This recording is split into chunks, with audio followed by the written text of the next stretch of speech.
So I was asked to cover some pieces on quantum and some of the challenges that quantum might represent in being associated with applying this type of technology at scale, as well as how can we mitigate some of these risks. So a bit of the background, I am CEO of a company called Oxford Quantum Circuits, and we build quantum computers. So what you can see here is one of our systems that's already deployed into a data center actually just outside of Reading in Winnersh, which we're very excited by. There's more systems going all around the world. So we've got quantum computers deployed in multiple continents and available for our customers today. So the system that we've just deployed actually and announced last week is called Toshiko. It's named after Toshiko Yuasa, who is an incredible physicist. She was the first physicist recognized as a physicist in Japan. And this is the system we've got launching now in Tokyo in a data center as we speak. It's a 32 qubit system, and that will be made available to customers very, very soon. So we're super excited about this, but we built them. They exist. I think that's my first point. Lots of people don't realize that quantum computers exist. They exist today, and you can access them in lots of different ways. But they do represent a complete paradigm shift, a phase shift that we might be talking about in terms of technology advancement. There's huge potential across pretty much every single market vertical that is out there. Some of the stuff I'm really, really excited by are things in life sciences, for example. How can we start to apply quantum simulations and really understand the world around us, which is quantum mechanical at its very core? So every single atom, every single molecule that exists is quantum. And we currently don't fully understand how that works, which is providing huge limitations on how we develop drugs, how we develop new materials, why we can't understand the energy band gap for new batteries, why all of that's still really expensive and kept in the wet lab. Why can't we do that on today's supercomputers? Financial services with different sorts of risk optimization. How can I look at that? That's a huge example as well. Transport, things like that as well. So how can we think about networks, IoT? How can we leverage quantum to start to think about optimization at scale? Because every single time you add another quantum bit, another qubit, you're adding pretty much an exponential piece of power that you can start to leverage, which is incredibly, incredibly exciting. So it's going to touch pretty much every single market vertical that is out there today. And we're really excited about that. It's going to be incredibly lucrative. And if we start to think about some of the previous conversations that we were having, in terms of other types of technologies and data, how can we start to think about what the next change past that point is going to be? So if you think about all of the challenges that have been represented already, quantum probably represents another exponential piece on top of that. So what are the challenges of quantum today, right? What are the things that we're finding people are really finding difficult? Well, first of all, there is the challenge of access. So it's a very disruptive technology, a super highly potentially disruptive technology. But we need to make sure that this disruption doesn't necessarily translate into business disruption. It needs to be able to seamlessly integrate into companies' existing infrastructure and not be kind of out on its own. We need to find ways to be able to integrate it really, really seamlessly in that way. So solving the problem, the challenge of access today is really, really important so that we can leverage that technology and apply that technology around the world. And some of the challenges, if you have it super separate, like in a research lab, you're going to need hybrid, right? So you're going to need to do classical computation coupled with, haha, it's a joke, quantum computation, and be able to do that seamlessly so you can have this super low latency access between quantum and classical. So you really need them in the same building and to be able to start solve some of those problems for access. Next up is learning. So it's really, really hard. I'm not going to lie, writing quantum algorithms is something I did 10 years ago. I couldn't write an algorithm today.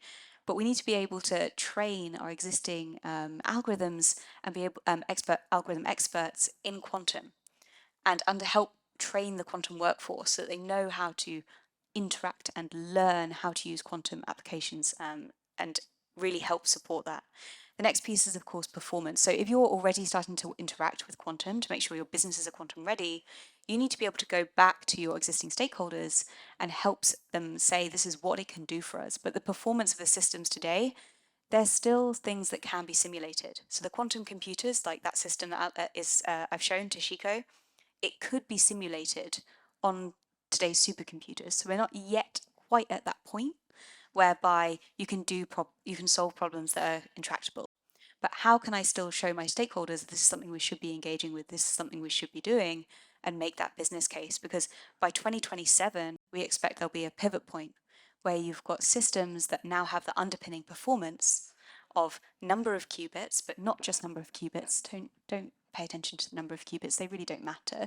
You need really good qubits, you need overall systems of a really high quality, which is linked to a ton of underlying technical metrics, which yet does not have a benchmark. Huge problem, huge challenge for adopting this. How do we benchmark our systems so that you can accurately go, this is how a performance of this quantum system compares to a performance of a separate quantum system that isn't massively biased, of which pretty much all of them out there are today. So how do we start to think about solving some of these challenges? Well, first of all, we think about access. What we've launched at OQC is OQC Live, and this is all about solving that challenge of access. So to solve that, we help enable people with the ease of access, so you can access systems through both private access, through public cloud, through private cloud, as well as through direct interconnect now with our data center partnerships. Help make sure that you have increased security, so you know that your data, because that's one of the big challenges, is that customers didn't necessarily want to send their data to a little startup like us. So we make sure that our systems are end-to-end pen tested, we deploy them on things like AWS, we partner with these large companies, and we make sure that we meet the security requirements. And by putting our systems into data centers, you're effectively at the secure data endpoint for our customers. So it's like as if it's in the building. And by putting them into data centers, you also have super low latency. So it's next to their existing classical compute.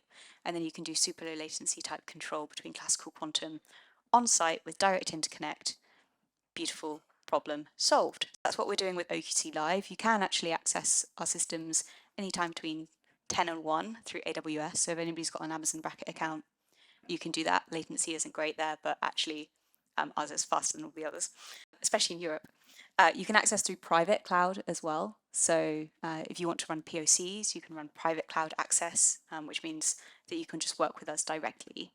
But the key thing we heard from people is that they need to make sure the data stays in the building. That was the challenge of access. And even through public cloud with AWS, even through private contracts, that was really the point where it's like, no, we need to put these systems into data centers today to have that security, to really make it sure that effectively the data stays in the building.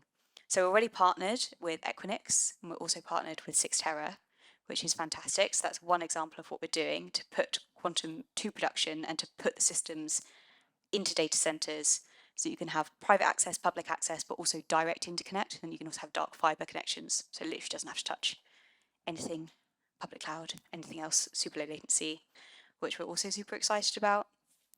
And then solving the problem of learning. We're doing this through OQC Labs.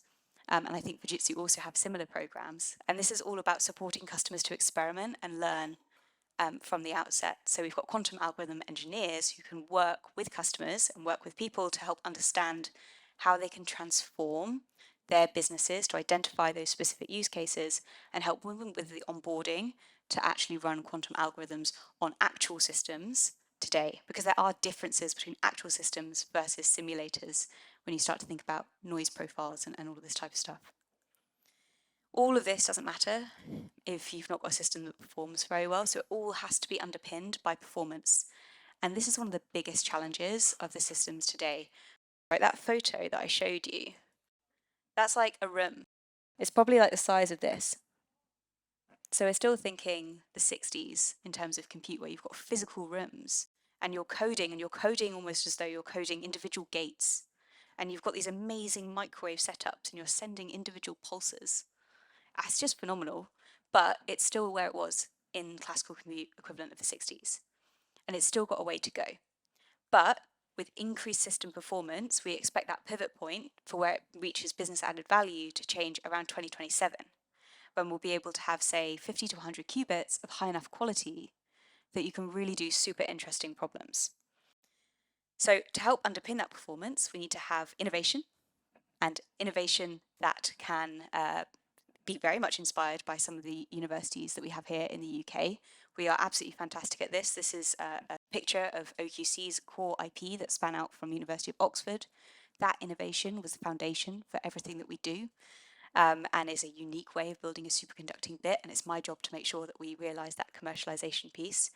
We also have a strategy of building the core and partnering with the best, because the UK has a really, really fantastic ecosystem of quantum startups as well as corporates, and leveraging that ecosystem and finding ways to collaborate together is going to be one of the things that helps underpin all of this type of innovation and success. So our goal is to make sure that we can bring quantum computing to customers' fingertips, underpinned by labs solving access, and also help enable them make breakthrough discoveries, underpinned by OQC labs itself. But we do have to recognise that there are risks in what I'm doing. You could be stood up here thinking, gosh, she's building quantum computers, she's going to be like Dr. Evil. But I'm very mindful of what we're doing, and I think we need to make sure that we are recognizing that there are dangers in what we are building here. And I, as a CEO, am very, very privileged to be leading a company of 90 extraordinary engineers. But I do need to take deep responsibility, and I cannot be naive to the fact that just because it's well intended, it doesn't mean that the technology is going to be well applied. And if we think about quantum, we know that this could factorize algorithms, for example, or prime numbers, which would destroy RSA encryption, for example, which I think currently on classical compute is around 1 million years to decrypt. But if you wanted to be able to do that with a quantum computer, if you had around 20 million qubits, you could do that in 8 hours. Now, it's okay, we've got like 10, 15 years, but we should be thinking about these type of problems today. It's really, really important that we're doing that. So whose responsibility is it anyway? Well, first of all, it's definitely mine, and I definitely take deep responsibility for it. But the applications of quantum computing will impact society. So ultimately, this is a societal problem that impacts on industry. It requires government, it requires academia, it requires, what else did I write? Public interaction, and making sure that we're thinking about developing policies and regulations early. And this is a huge opportunity now. The field is nascent. There's very few times that we really get to take something from the start, learn from what's gone well and what's not gone well in previous type of technology phase shifts, so it doesn't come as a surprise, and make sure that we can really consider the way that we collaborate and think about ethics from first principles and build that in this new industrial revolution, in this new quantum revolution, and this new technological paradigm shift. So I'm focused on building a world-class company as well as world-class technology with ethics and tech for good at its core, which is why, if you look at the bottom right there, you can see a little OQC heart. And at OQC, we are a values-led company and we cultivate love in everything we do. So I'd like to encourage you all to think about how you would cultivate love in your businesses every day, and think about how we can drive business from a place of love rather than a place of fear. And you think I'm crazy, and I'll talk to you about it later. So that's all. Thank you very much. We're building a brighter future for all, enabled by quantum.